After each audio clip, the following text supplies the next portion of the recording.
Après seulement quelques jours de la clôture de la session ordinaire de mars 2026, le numéro 1 de l'Assemblée provinciale du Kwilu n'est pas resté statique dans ce bureau climatisé. Le président de l'organe délibérant du Kwilu, Maître Claude Kumpel, a effectué une visite officielle le vendredi 3 juillet 2026 à Moshipentan, dans le territoire de Bagata. Ce déplacement sur le site de la société agro-industrielle Cap Congo visait à s'imprégner des réalisations de cette entreprise et explorer des solutions concrètes pour le développement de la province. Durant son inspection, le chef de l'organe délibérant a visité des installations modernes à la pointe de la technologie. Accompagné de son directeur de cabinet, il a parcouru l'usine des traitements et des transformations des produits agricoles,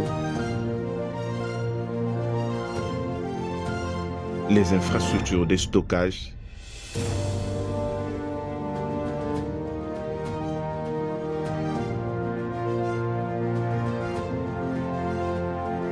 le parc d'engins,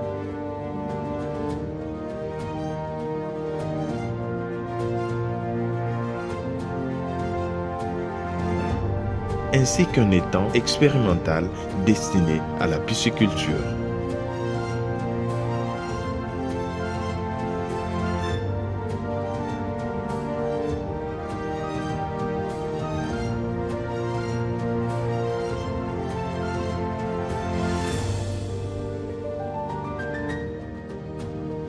Le point d'orgue de cette activité a été sa participation directe à la récolte industrielle de maïs au cœur des vastes concessions.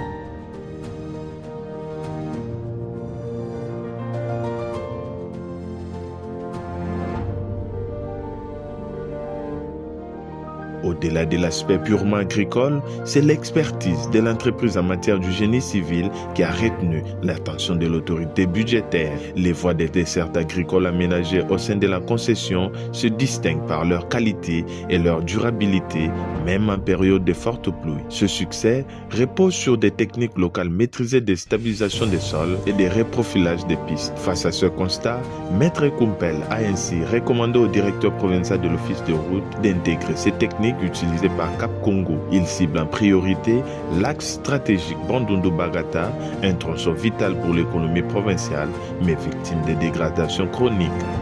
Il faut rendre praticable la route Bandundu-Bagata. Faites des propositions, on mobilisera des moyens, a fermement déclaré le speaker de l'organe délibérant. Par ce plaidoyer, le premier des députés provinciaux du Kwilu impulse une dynamique nouvelle basée sur la synergie entre les secteurs publics et les opérateurs privés. L'Assemblée provinciale se positionne ainsi comme un facilitateur majeur, prêt à soutenir toutes les initiatives de connectivité routière qui appliqueront ces standards de qualité pour désenclaver définitivement la province du Kwilu.